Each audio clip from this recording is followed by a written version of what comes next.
Well, let's do my next 5. At 15, I got Jerry West. Just respect pick, I guess. Wow. Yeah. 14, Big O. Yeah.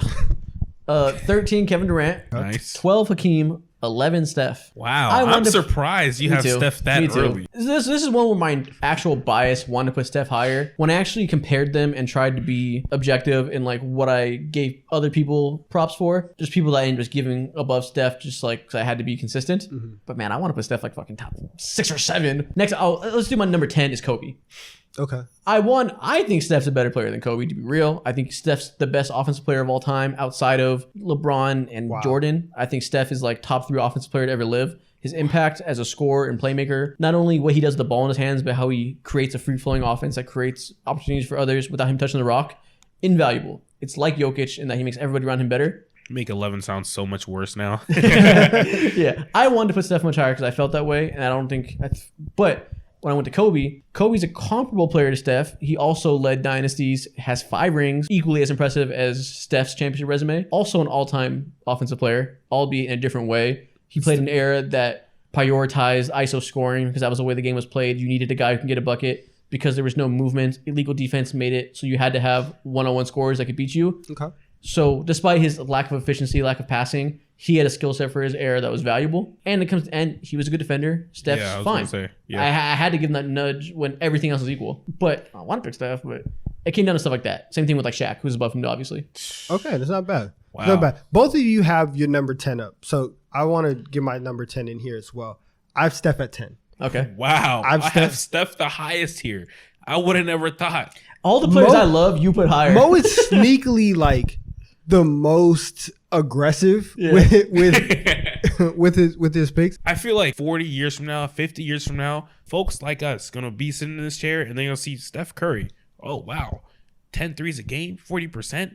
Give him one of these. And I feel like a lot of people aren't gonna actually recognize how impactful he is on every single level on the court without even touching the ball. I think one of the reasons why Steph just isn't higher for me is for what, ended up being the tiebreaker for you is that everybody else like pretty much like could play defense on this list minus about like 1.5 people that we'll see. And to be clear, it's not that Steph can't play defense, it's that he's a fine cog in a good system that won't kill you. He's not a liability, but he's not overtly impactful in that some of the other people are. Well, I feel like the last like 3 years he's always been that way. 2016 and stuff, people underrate his defense because LeBron attacked him in the playoffs every play. So you watch that, you see it, and you're like, oh, this guy's a little guy getting attacked, he can't defend.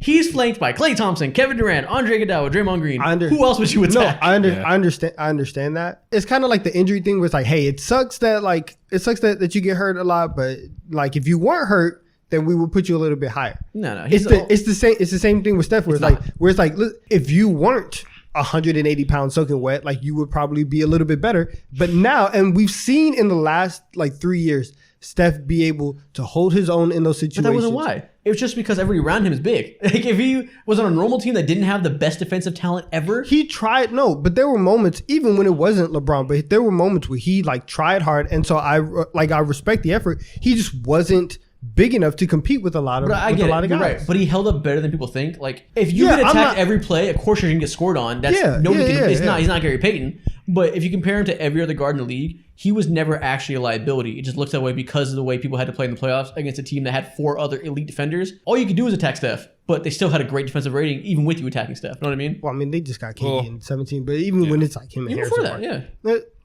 I agree with you. He was never early Houston James Harden bad. Right? Never liability. Right. He was never that. But there were limitations to him being on the perimeter for a good part of his career, especially early on when he was as light as he was. Yeah, that is true. I understand why you guys have him where you have him, but it just when I see him and I compare him to other players, I'm just like, yeah, defense is not where I'd like it to be, or it's not where everyone else's is at.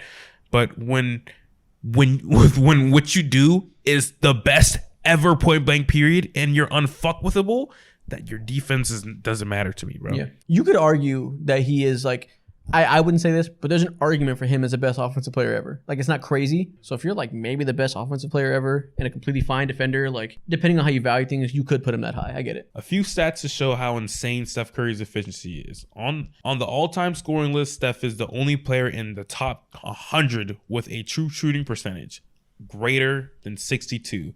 One of the 3 players in the top 100, along with Shaq, Dwight Howard, to have an efficiency field goal percentage of greater than 58%. That's nuts. To be the only people that are as efficient as him are the guys that exclusively dunk, and Steph has the greatest range of all time. Do you know how crazy it is? You make shots more when you're close. So the guys with the highest efficiency are real close, but the guy who has the highest efficiency is the furthest anybody's ever been.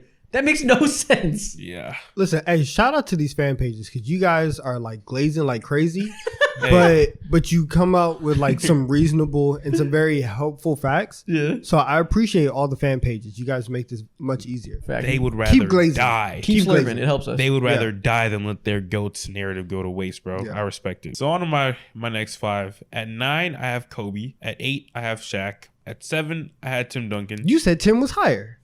Listen.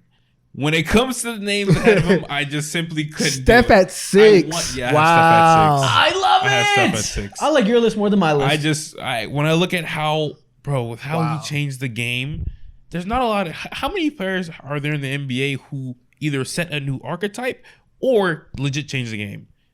Not a lot. 4 or 5 maybe. 4 or 5, and Steph Curry is one of them. And when he was given the opportunity to thrive and excel and peak Steph is just. It's crazy, bro.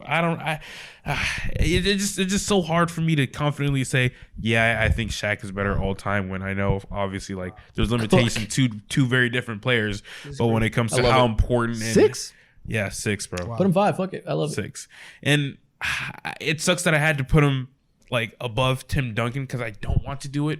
But there's something in me that's telling me like Steph, he's more pivotal to the success of the NBA. I don't want to say success in the NBA actually, but actually, yeah, more pivotal to success in the NBA because of the things that he did offensively. That's true. Yeah. I love Steph as well. It's just shocking to see 6. I know it's shocking, but when it's all said and done, I don't know if we'll ever see another player in his light year ever. All right. Okay. I like it. Okay. Listen, there's an argument for Steph for all the things we talked about before, where the offensive capabilities are so high and will age so well that outweighs the defensive concerns. Like, listen, we give Magic a pass for defense. We just decided that's fine. If we just decide that's fine for Curry, I can see this world. Like, they're honestly not that different. They're both average defenders while being light year level offensive players for different reasons. Yeah. Why can't the same thing be applied? Magic has 5 rings, led that true. era. Curry's up to 4. That is true. We low-key give Magic a pass and we don't give Curry. That is very, very true. Hey, Damn. He's not Irvin. He's just not the Magic Man. that is glazing. That is crazy. I mean, one thing about him. It took Curry. Curry did have a buffer in his career. It took time for him to go ahead and become him. For sure. Magic, out the womb. Yeah, that's fair. It doesn't have the longevity of some of these guys. He might. We'll see. But